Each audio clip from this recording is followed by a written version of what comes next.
That sandwich took everything from him, but it gave her a future worth $47 million.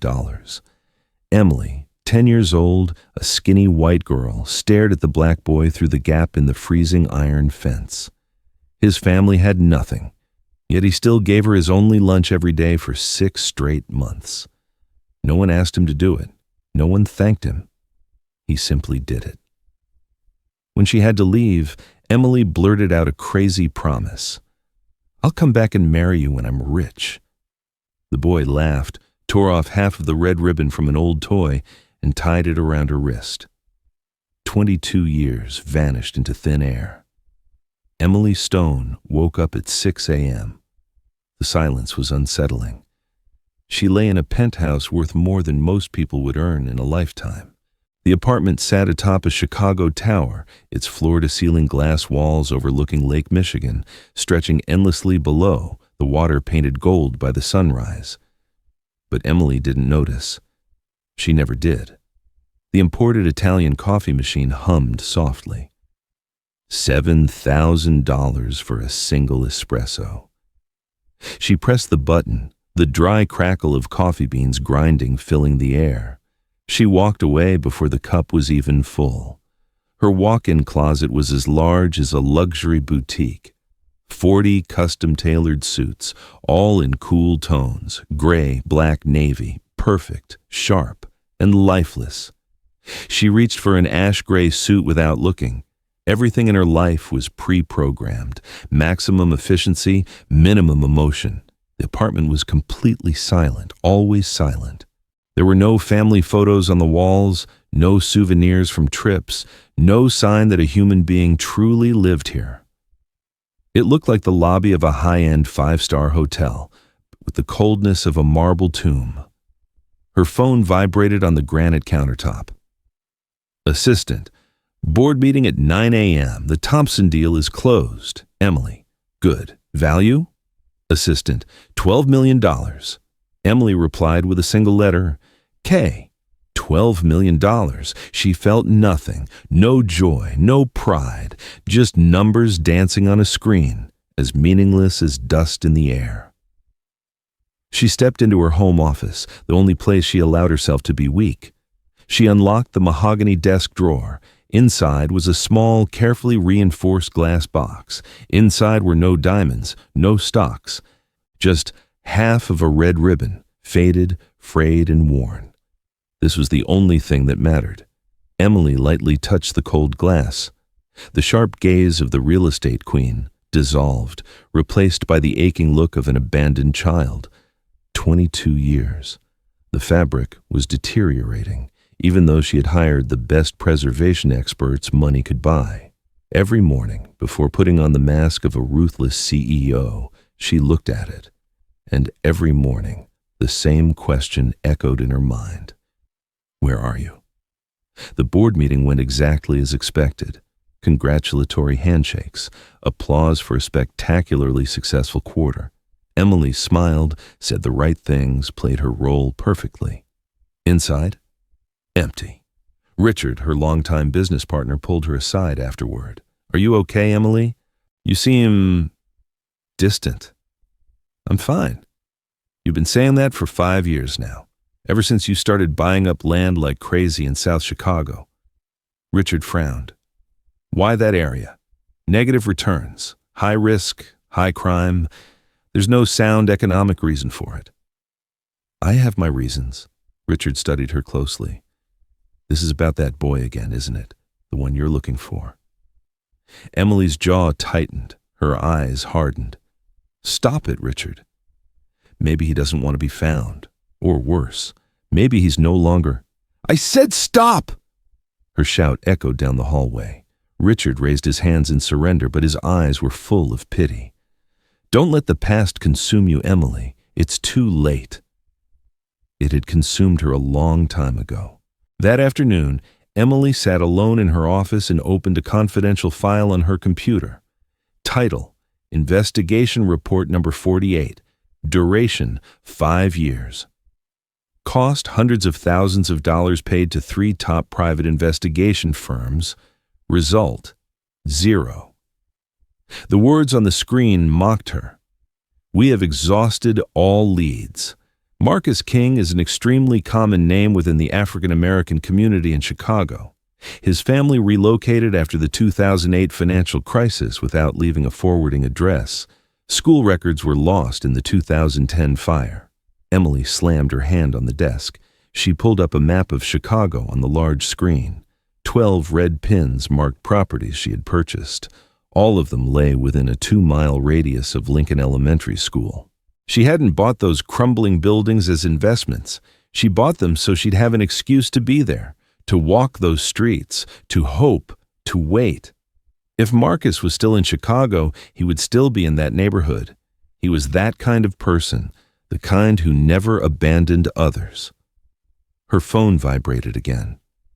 Reminder: Southside Neighborhood Community Meeting, 7 p.m. tonight at the Southside Community Center. Normally, Emily would send a lawyer or a representative to places like that to absorb the residents' anger. But today, something pushed her to go. A hunch, or maybe desperation.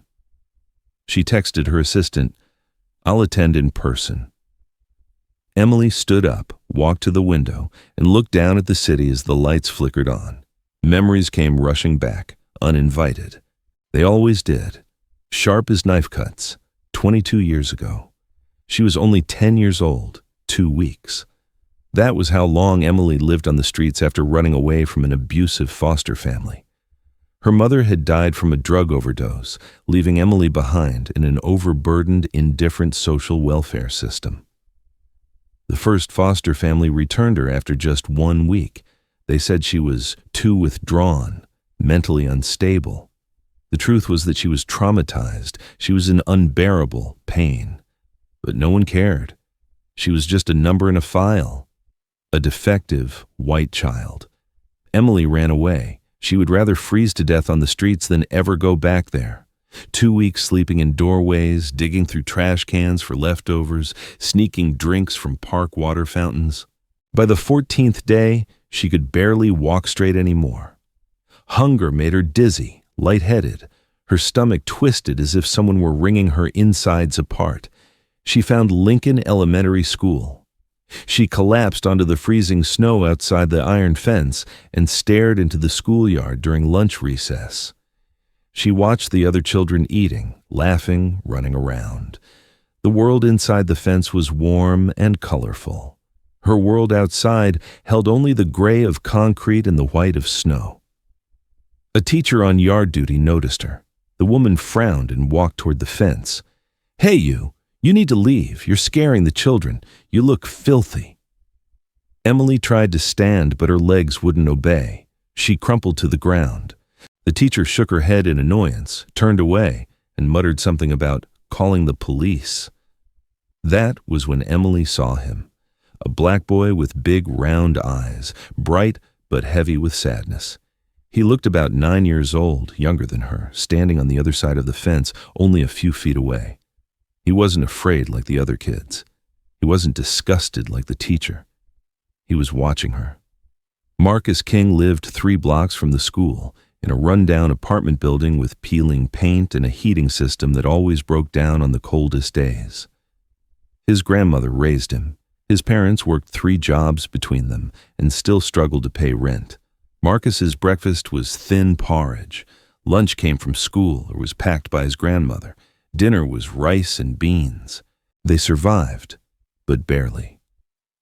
His grandmother always told him, "Marcus, we may be poor in money, but we must never be poor in love. Always share what you have." That day during recess, his friends called out, "Hey Marcus, come play ball."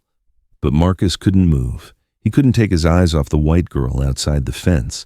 She was so thin, her clothes were torn, her face was hollow, like a skull. She looked like she was slowly dying. His friend Jamal jogged over. "What are you staring at? Man, that girl's been there for days. She's creepy, like a zombie." "She's not creepy," Marcus said quietly. "She's hungry." "Not our problem, Marcus. Come on." Marcus looked down at his lunchbox, a peanut butter and jelly sandwich, something special his grandmother had tried to make for him today. A small apple bruised on one side. A juice box. That was all the food he would have until late that night. His stomach growled. He was hungry too. A 9-year-old growing boy was always hungry, but his grandmother's voice echoed in his head. Always share what you have. Marcus picked up his lunchbox and slowly walked toward the fence. "Marcus, are you crazy? What are you doing?" Jamal yelled. Marcus ignored him. He walked straight up to Emily. Up close, Emily looked even worse. Her lips were cracked and bleeding. Her eyes were dull, lifeless. "Hi," Marcus said gently. His voice was warm, completely at odds with the icy wind. "I'm Marcus. You look hungry." Emily tried to speak, but her throat was bone dry. No sound came out. She curled inward, afraid this boy would throw rocks at her like the others had done yesterday. But Marcus didn't throw rocks. He pushed his lunchbox through the narrow gap in the iron fence. "Here, take it. It's okay." Emily stared at the lunchbox, then at Marcus. She couldn't believe it. "Take it," Marcus urged, pushing it closer. "Eat." Her survival instinct kicked in. Emily grabbed the sandwich. She devoured it. She ate like someone who had never eaten before. 4 huge bites, and the sandwich was gone. Tears streamed down her cheeks, mixing with crumbs. Marcus stood there, watching her eat everything, the apple, the juice box, even the tiny crumbs left in the container. When she finished, she looked up at him. For the first time in 2 weeks, her eyes held a flicker of life. "Thank you," she croaked, her voice breaking. "What's your name?" "Marcus, are you okay?" Emily shook her head. No. Marcus's heart clenched. A 9-year-old shouldn't feel pain that deep, but he felt hers. "I'll bring you lunch again tomorrow," Marcus said firmly. Emily's eyes widened. "Really?" "I promise." The bell rang, signaling the end of recess. Emily had to disappear before security chased her away. She stood up, staggering backward, but she turned around 3 times to look back. Marcus was still there, gripping the cold iron bars, watching the skinny girl fade into the alley. That poor black boy had just given up the only lunch he had. His stomach twisted with hunger, but inside him, a warm flame had been lit. Marcus blinked. The memory faded. Back in the present, Emily's black Maybach glided smoothly through the streets of Chicago, heading south. She checked the time.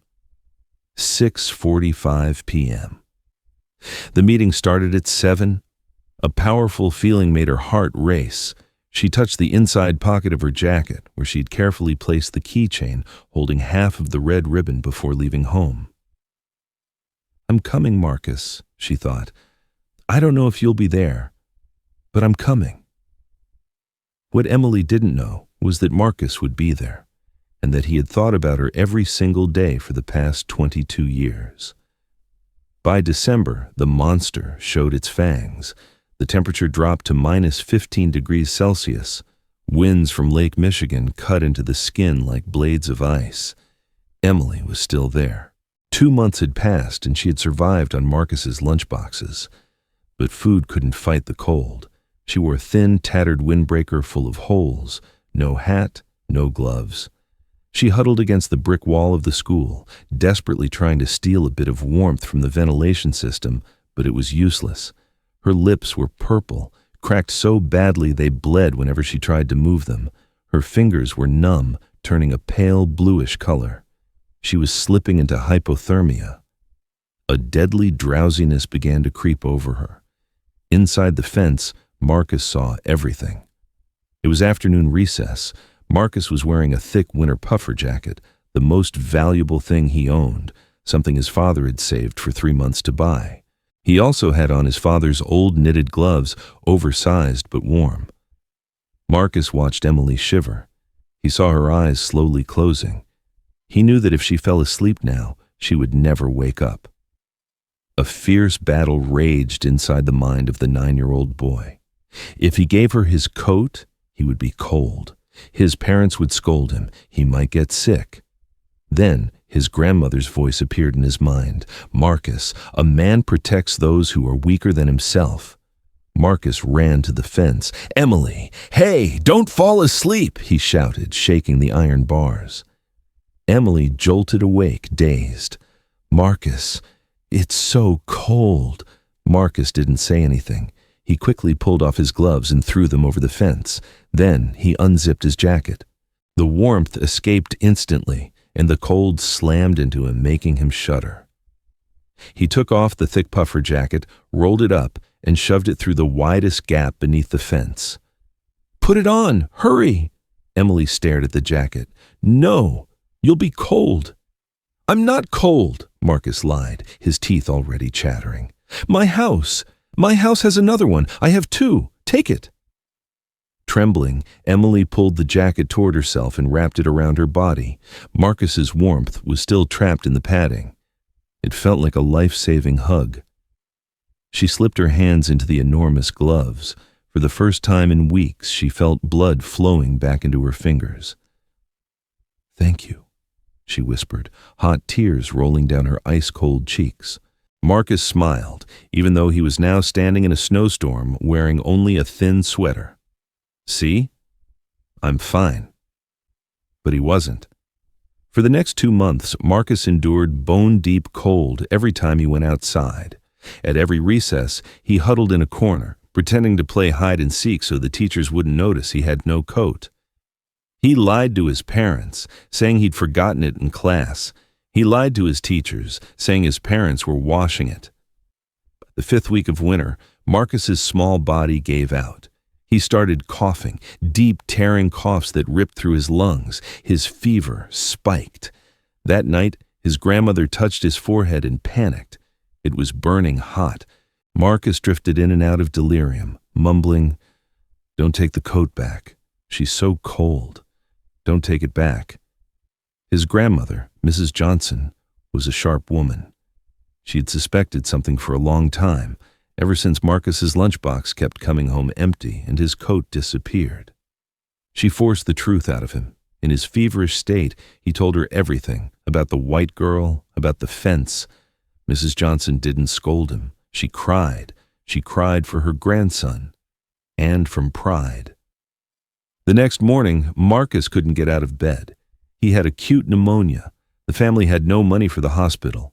They had only one precious bottle of antibiotics saved for Grandpa, who suffered from chronic obstructive pulmonary disease. Mrs. Johnson stood in the living room, holding the medicine. Grandpa looked at her, then at his grandson struggling to breathe on the bed. He nodded. "Save the boy, and save that little girl, too." Mrs. Johnson split the medicine in half, one half for Marcus. The other half she carefully wrapped together with a thermos of hot chicken soup and herbal tea. She walked to the school, to the exact spot by the fence Marcus had described. Emily was there, bundled in Marcus's coat, but still coughing badly. She was sick, too. "Are you Emily?" Mrs. Johnson asked. Emily nodded in fear. "I'm Marcus's grandmother." Emily shrank back, starting to take off the coat. "I'm sorry. I'll give it back." "Keep it," Mrs. Johnson said firmly, but gently. "You need it more than that boy right now." She passed the medicine and soup through the fence. "Drink this. It'll be bitter, but it'll help you live." For 2 full weeks, that poor black family pushed themselves to the limit to care for 2 sick children. They skipped meals to make soup. They sacrificed medicine meant for the elderly to save the young. They didn't see Emily as a stranger. They saw her as a life that needed protecting. Because of that quiet, extraordinary sacrifice, both Marcus and Emily survived the deadly grip of that winter. The snow melted. New buds began to sprout on the bare branches. But for Emily and Marcus, that spring was the saddest one of all. The social welfare system finally found Emily. A social worker discovered her sleeping behind the school. This time, they found an orphanage in another state, hundreds of miles away from Chicago. They said it was a good opportunity for her, but to Emily, it was a death sentence. It meant she had to leave Marcus. The last day. Emily slipped away from the social worker's watch and ran to the fence during lunch recess. She knew this was the final time. Marcus was waiting for her. He had recovered, but he still looked thin after his illness. When he saw Emily, his eyes lit up, then dimmed when he saw the desperation on her face. "They found me," Emily said, her voice breaking. "They're taking me tomorrow, to Indiana." Marcus gripped the iron bars. "Indiana? That's far." "I know. You'll have a bed, right? And food." "They say I will." Marcus nodded, forcing himself to be strong. "That's good. You won't be cold anymore." Emily broke down, sobbing. "But I don't want to go. I only have you. You're the only family I have." Marcus reached through the fence and wiped her tears with his rough fingers. "Hey, don't cry. You have to live, remember? We beat the winter. We can't lose now." Marcus dug into his pocket and pulled out a small toy, a cheap plastic robot, his favorite one. Around the robot's neck was a bright red ribbon. He took out a tiny pair of craft scissors from his jacket and cut the ribbon in half. "Give me your hand," he said. Emily obediently slipped her thin wrist through the bars. Marcus carefully tied one half of the ribbon around her wrist, knotting it tight. He tied the other half to his own keychain. "What is this?" Emily asked through her tears. "So you'll remember," Marcus said, looking straight into her eyes, "that in Chicago, there's someone who's always on your side. No matter where you are, when you see this, you'll know you're not alone." Emily touched the red ribbon. It burned brightly against her pale skin. A small flame, a reminder. The 10-year-old girl, who owned nothing in this world except the clothes on her back and the ribbon she had just been given, suddenly felt a strange strength rise in her chest. She lifted her head, her gaze so determined it startled Marcus. "Marcus," she said. "Huh?" "I promise you something." "What is it?"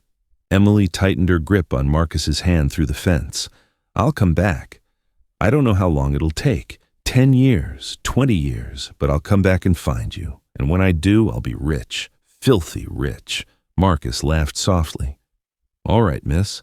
And what are you going to be rich for?" Emily didn't laugh. She squeezed his hand even tighter. "So I can protect you the way you protected me. And I'll marry you." Marcus's smile vanished. He stared at the white girl in front of him. Her eyes burned with a vow that didn't sound like a child's joke at all. "You're crazy," Marcus whispered, his ears turning red. "I'm just a dirt-poor kid." "And I'm the girl whose life you saved," Emily replied. "That's a promise, a vow sealed by the red ribbon." The social worker's car horn sounded in the distance. Emily jolted and let go. "I have to go." "Go, run," Marcus urged. Emily turned and ran. She ran as fast as she could toward the waiting car, but just before she disappeared, she turned back and shouted one last time, "Wait for me, Marcus King! I'll find you!" Marcus stood there, clutching his half of the red ribbon. The spring wind blew, making it flutter. "I'll wait," he whispered to himself. "I'll wait my whole life." The two children parted ways.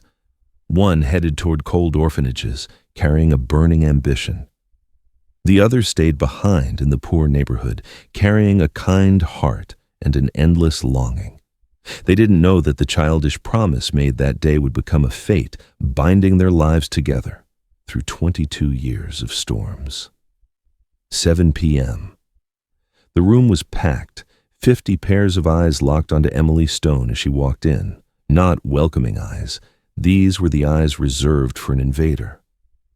Emily stood out painfully. Her $5,000 ash-gray Givenchy suit clashed harshly with the old folding plastic chairs and peeling paint on the walls. She looked like an alien from a planet of wealth landing in a land of survival. Dorothy, the chairwoman of the Residents' Council, tapped the microphone. A sharp screech echoed through the room. "Everyone, please settle down. Tonight we have a representative from Stone and Associates, Ms. Emily Stone, here to present the Neighborhood Redevelopment Project." Murmurs erupted instantly. "Redevelopment? Or kicking us out onto the street? Another vulture come to pick the bones. Go home, rich girl." Emily took a deep breath. She was used to hostility in boardrooms, but this was different. This wasn't about profit. This was about survival. She stepped onto the platform and turned on the projector. 3D architectural renderings appeared. Sleek glass towers, green parks, modern shopping areas. "Good evening," Emily said, her voice cool and professional. "I'm here to bring an opportunity. This project will create 500 jobs and triple the rent," a man shouted. "And where are people like us supposed to go?" an elderly woman demanded. Emily tried to stay calm. "We have a relocation assistance plan." "Relocation assistance?" A new voice cut in from the very back of the room. Deep, resonant, commanding. It sliced through the chaos like a blade. The room fell silent. Everyone turned to look at the man who had just stood up. He was tall, wearing a flannel shirt worn thin at the shoulders and faded jeans. Yet his presence carried the quiet authority of a king without a crown. His face was angular, his deep-set eyes holding the sorrow of an entire generation, but burning with a fierce, protective fire. "Ms. Stone," the man said, walking slowly forward. The crowd instinctively parted to make way for him. "You talk about relocation assistance as if we're pawns on a chessboard. But do you know who actually lives in the buildings you plan to tear down?" Emily stared at him. Her heart began to race, not from fear, but from a strange, familiar feeling she couldn't explain. The man continued, his voice sharp and unwavering. "That's Mrs. Jenkins on the first floor, who depends on an oxygen machine. That's the Davis kids whose parents were just killed in an accident. And most importantly, that's homeless children hiding in the basement because they have nowhere else to go." He stopped just a few feet in front of Emily. The contrast between them was brutal. A cold white billionaire and a black warrior of the inner city. "I'm a social worker here," he said, his voice trembling with restrained anger. "I've spent my entire life pulling people out of the water while they're drowning. And you come here to drain the lake. Who are these beautiful buildings for, Miss Stone? Certainly not for the hungry kids out there." Emily gripped the edge of the podium so hard her knuckles turned white. His words didn't attack her business plan. They struck straight at her conscience, at her memories. "Hungry children," Emily murmured. "That's right," the man pressed. "Children abandoned by society, invisible children. Have you ever really seen them, Ms. Stone? Or from the penthouse you live in, are they just dark stains on the sidewalk?" The question hit her like a slap. Emily reeled. Had she ever seen them? God help her. She had been one of them. She looked straight into the eyes of the man challenging her. Those eyes.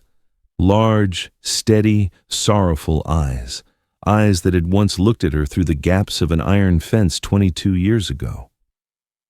Emily's gaze dropped to his chest. A cheap plastic name badge was clipped crookedly to his shirt pocket. Black letters on a white background struck her like lightning.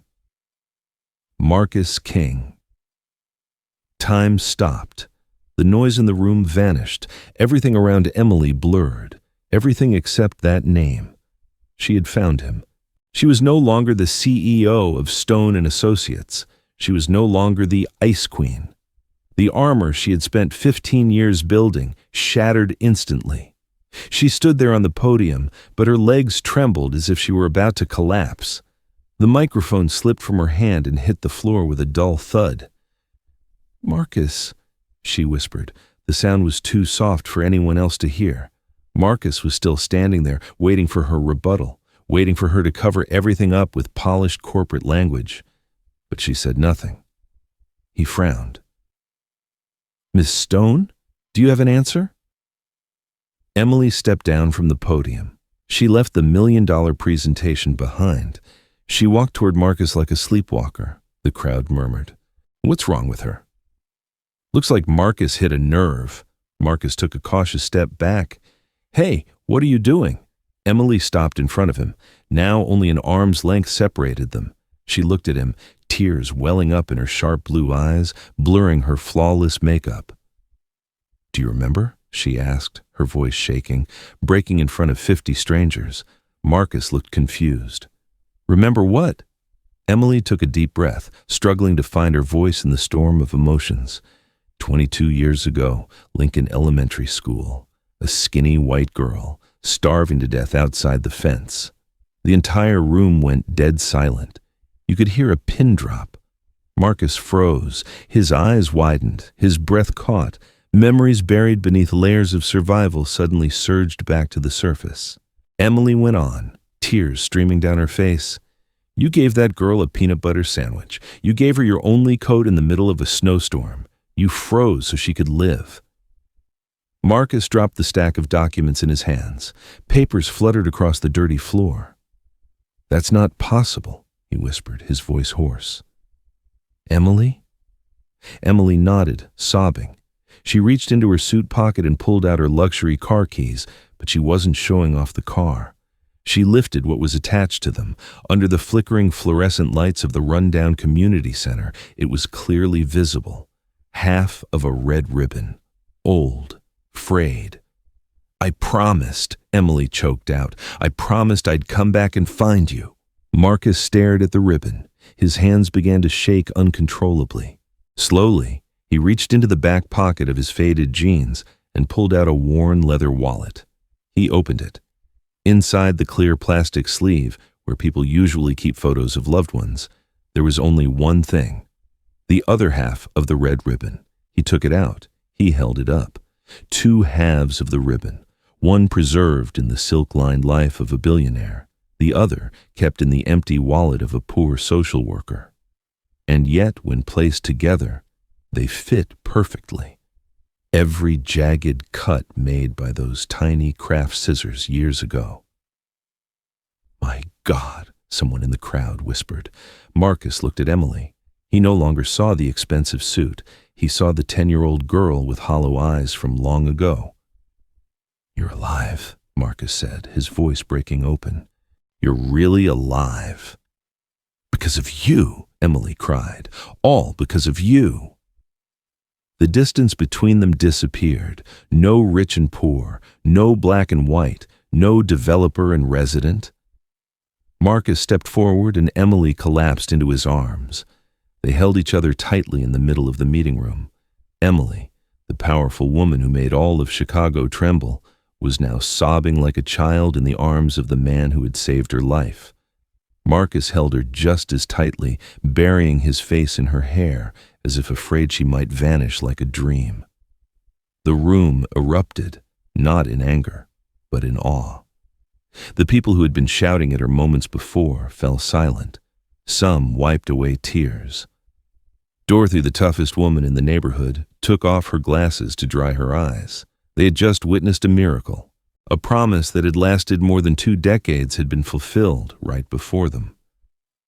Marcus loosened his hold slightly and studied her face. He reached up and touched her cheek with those same rough, warm fingers. You came back, he said. You really came back. Emily smiled through her tears, the brightest smile she'd had in 22 years. I told you I would, and I kept my promise. But the romantic moment didn't last forever. Reality set in. Emily looked around the room, at the emotional faces still clouded with worry about the future. Then she looked at Marcus, the proud man standing before her. She knew this. Finding him was only the beginning. Convincing him to accept the woman she had become, wealthy, powerful Emily, would be far harder than sharing a sandwich through a fence. After the tearful reunion at the community center, the crowd slowly dispersed. Soon, only the two of them were left standing in the dimly lit parking lot. The emotional glow faded, giving way to raw reality. Emily looked at Marcus. She noticed the worn shoulders of his jacket, the leather shoes with soles rubbed thin, and then she saw his rusted 2005 Honda Civic parked beside her gleaming Maybach. The contrast made her chest ache. She was Emily Stone. She solved problems with checks, and she wanted to solve the problems of the man who had saved her, immediately. Marcus, she said quickly, reaching into her purse and pulling out her checkbook. I want to help you. Let me help you. Marcus was wiping away the last of his tears when he froze. Help how? Everything, Emily said eagerly, pen already touching paper. I know how little social workers get paid. Do you have student loans? I'll pay them off. Where do you live? I'll buy you a luxury apartment. You need a new car. Stop! Marcus's shout cracked through the air like a whip. Emily flinched, nearly dropping the pen. She looked up, expecting gratitude, but what she saw was a gaze burning with pain. Put your money away, Marcus said, his voice low and icy. But why? Emily asked, confused. I have more money than I'll ever need. I owe you my life. This is just paying me back? Marcus cut in, stepping closer. His tall shadow fell over her. Do you think that 9-year-old boy starved himself for you because he was waiting for this day? For a jackpot? No, that's not what I meant. You're insulting me, Emily. His voice trembled with restraint. I saved you because you were a human being who was dying. I saved you because it was the right thing to do. I didn't save you so you could come back, look at me with pity, and throw money at me like I'm some lucky beggar. Emily went numb. No one had ever refused her money before. In her world, money was the language of love, of care. But to Marcus, it was an attack on the dignity of a man who had fought his way up from the very bottom. Marcus turned away and walked toward his beat-up car. I'm happy you're alive, Emily. Truly. But if you think you can buy the past with money, then you don't understand me at all. His engine coughed, sputtered, then drove off, leaving Emily standing alone in the empty parking lot. The check in her trembling hand fluttered in the night wind. Worthless. That night, Emily didn't sleep. She lay awake in her $1 million penthouse staring at the red ribbon. She realized she had been wrong. She had become the kind of capitalist monster she once hated. She had forgotten how to be human. The next day, Emily changed her approach. She put away her designer suits. She wore jeans and a simple sweater. She didn't drive a luxury car. She took a taxi to the community center. She didn't bring money.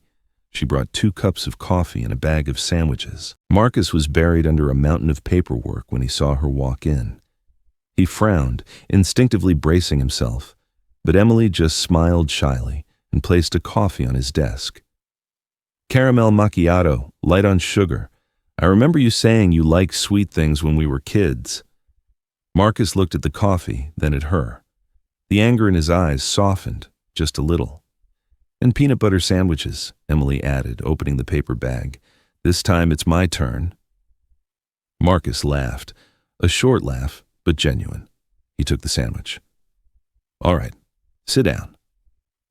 Over the next 2 weeks, they began a strange kind of relationship. Not billionaire and poor man, but 2 old friends finding each other again. Emily learned how to listen. She listened as he told her about the kids he was trying to save, about Marcus, the 16-year-old about to age out of foster care with nowhere to go, about Sarah, the abused girl who needed a safe place. She saw the pain, the helplessness, and the enormous heart he carried. She watched him spend his meager savings buying shoes for the kids.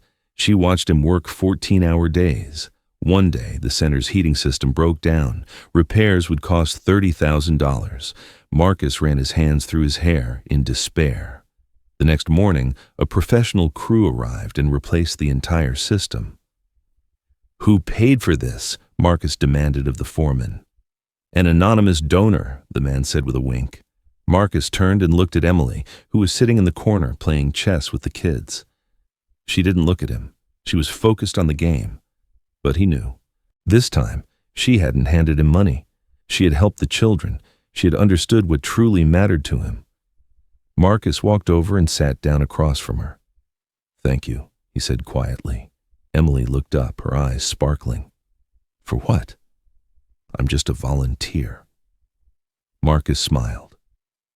For the first time in 22 years, he wasn't looking at her as a memory, but as a woman he could love. But Emily wanted to do more than that. She didn't want to be just a secret benefactor. She wanted to give Marcus a real weapon. Marcus stepped into the marble-floored lobby, feeling small and out of place. He was wearing his only suit, the one he used for funerals and weddings. Emily had invited him here. There's something important, she had said. The elevator shot him up to the 60th floor at dizzying speed. The doors opened, and Emily Stone's world unfolded before him. An office as large as a football field, wrapped in glass, overlooking the entire city. He struggled every day to save one life at a time. Emily was waiting by the long conference table. She was back in a suit, but her eyes were warm. "Welcome to the lair of capitalism," she joked. Marcus forced a smile. "It's impressive, but it feels like there's not enough air to breathe." "Sit down, Marcus."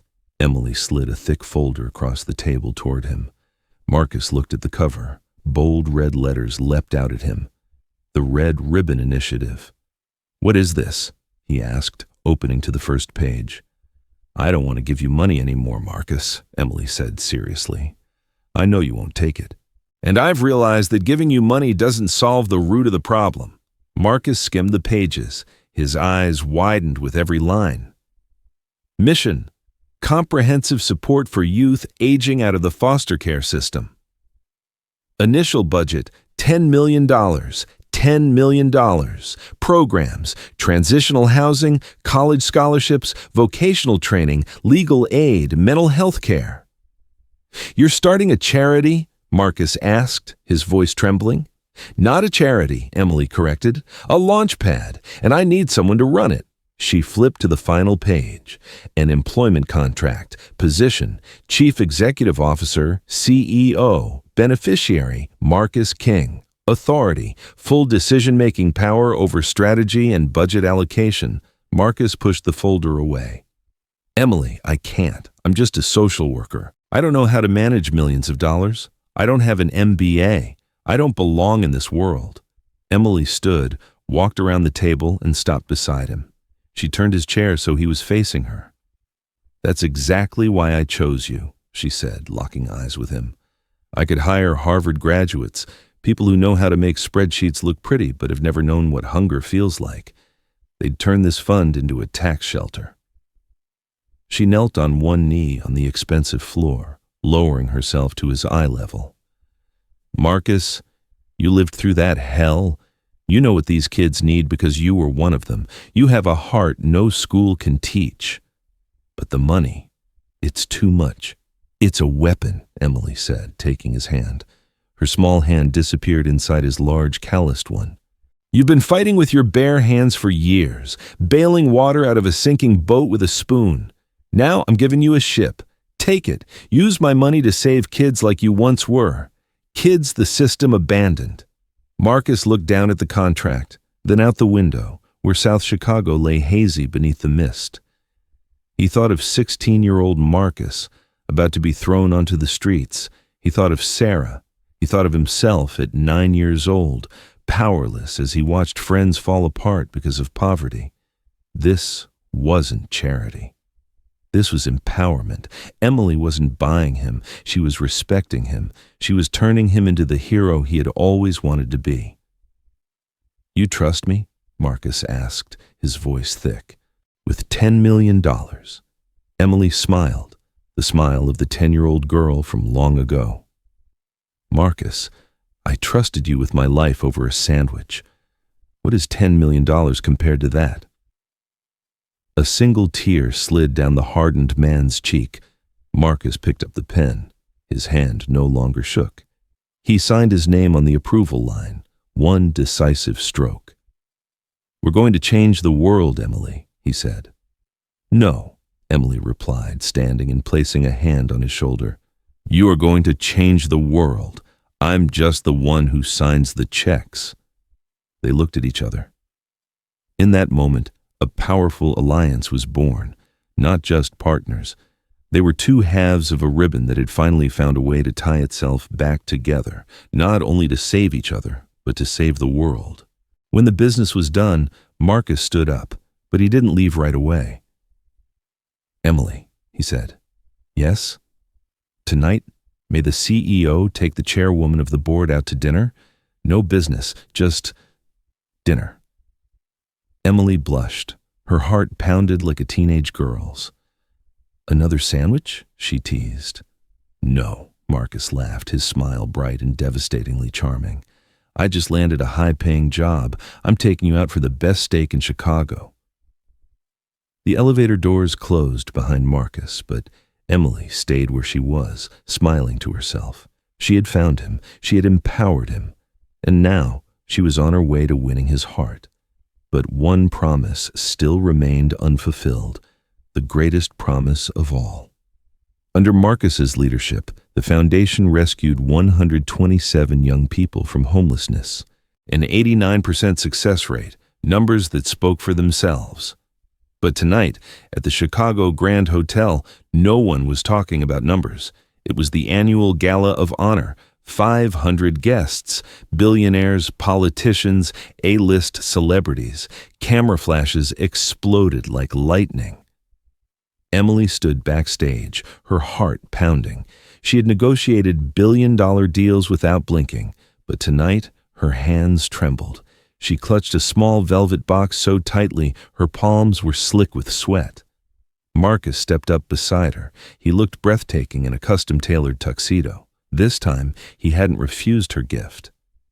"Are you okay?" he asked, taking her hand. "You're about to go on stage." Emily looked at him. "Do you trust me, Marcus?" "Always." "Then, brace yourself." Emily walked into the spotlight. The entire ballroom fell silent. She stood at the microphone, gazing out over the glittering crowd. "Ladies and gentlemen," she began, "people call me a powerful woman, a real estate genius. But the truth is, I should have died in the winter of 1998. A murmur rippled through the room. Emily continued, her voice steady and resonant, telling them everything. About a 10-year-old homeless girl, about hunger, about a peanut butter sandwich, and about a coat in the middle of a snowstorm. "The man who runs this foundation," she said, pointing toward Marcus at the head table, "is not just its director. He is my hero. He froze so that I could be warm. He went hungry so that I could eat." Marcus froze. He hadn't known she would tell this story. The camera zoomed in on his stunned, emotional face. Emily stepped away from the podium. Holding the microphone, she descended the stage steps and walked straight toward Marcus. The crowd instinctively parted. Soft music swelled in the background. She stopped in front of him. Marcus stood up, flustered. "Emily, what are you doing?" Emily looked deep into his eyes, eyes filled with an entire universe of love and gratitude. Marcus King, 22 years ago through a cold iron fence, a little girl with nothing promised a boy. "I'll come back, and when I'm rich, I'll marry you." The entire ballroom gasped. Emily took a deep breath. She stepped back one pace, and then, before the eyes of the world, the most powerful billionaire woman slowly lowered herself to her knees. She knelt before the social worker who had risen from the slums. She opened the red velvet box. Inside was not a diamond. It was a custom-designed ring set with a deep red ruby, glowing like the ribbon from long ago. "I kept my promise to come back. I kept my promise to become rich. And now I want to fulfill the last part." Her voice trembled, but it was unwavering. "Marcus, you saved my life. You taught me how to be human. You are the only man I have ever loved. Will you, marry me?" Time seemed to stop. 500 people held their breath. Marcus looked at the most powerful woman in Chicago kneeling before him. He didn't see money. He only saw Emily, the skinny little girl from years ago, now offering him every ounce of respect and love a human being could give. Tears spilled from the eyes of the hardened man. He couldn't speak. He dropped to his knees with her, level with her. "Yes," he whispered, then shouted, "Yes! 1,000 times yes!" He pulled her into his arms and kissed her passionately as thunderous applause shook the room. A finale that shattered every stereotype, not a prince saving a princess, but a queen bowing before the knight of her heart. A promise made 22 years ago was finally, completely fulfilled. The wedding of the red ribbon couple was not held in a 5-star hotel or a centuries-old European castle. It took place right on the sidewalk outside the fence of Lincoln Elementary School. The iron fence had been repainted, but the old marks of time were still there. There were only 100 guests: Marcus's family, the children from the Red Ribbon Initiative, and a few close friends. Emily wore a simple yet elegant wedding dress. Marcus wore the suit Emily had given him. Marcus's grandmother, now frail and seated in a wheelchair, held both of their hands tightly, smiling toothlessly with deep satisfaction. "In this place," Marcus said in his vows, holding Emily's hand through the iron bars, recreating that moment from years ago, "I found my purpose in life, and today I find my life partner." "In this place," Emily replied, tears shimmering in her eyes, "I was born a second time. Thank you for never abandoning me." They exchanged rings. They kissed.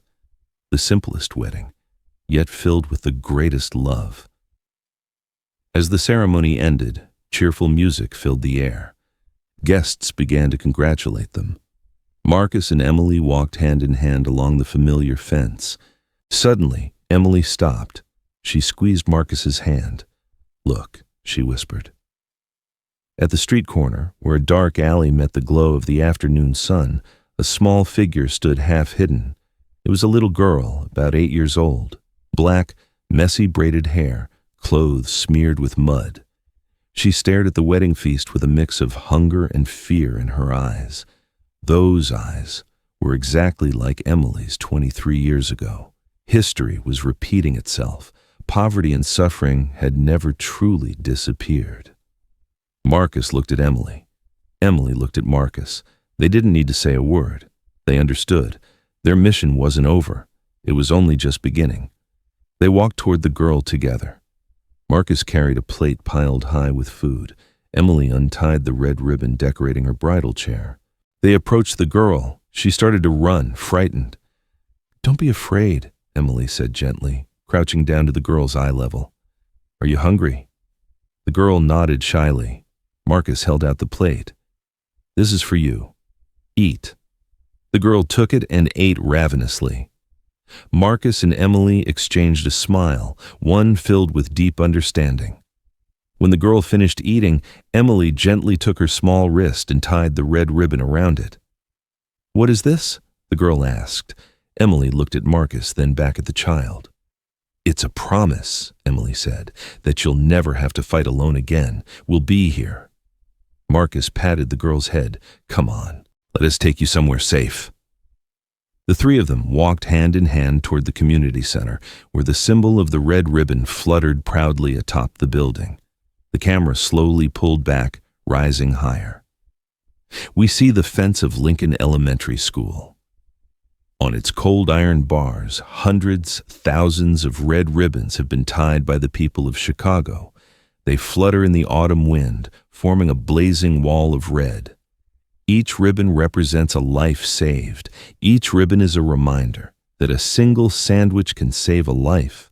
That kindness is the only thing that multiplies when it's shared, and that love, no matter how different the worlds it comes from, always finds its way back home.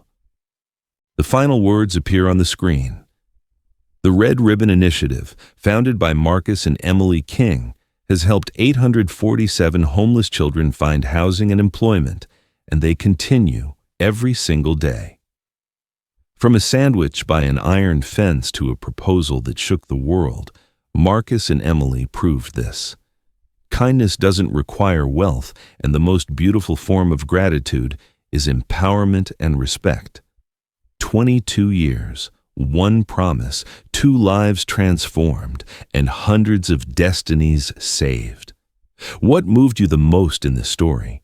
Marcus's childhood sacrifice of enduring the cold, or billionaire Emily kneeling down to propose without pride or ego? Share your feelings in the comments below. If this video touched your heart, don't forget to like, share it with loved ones, and subscribe to the channel so we can keep spreading real-life miracles together. Remember, one small act today can change an entire destiny tomorrow. Thank you, and see you again.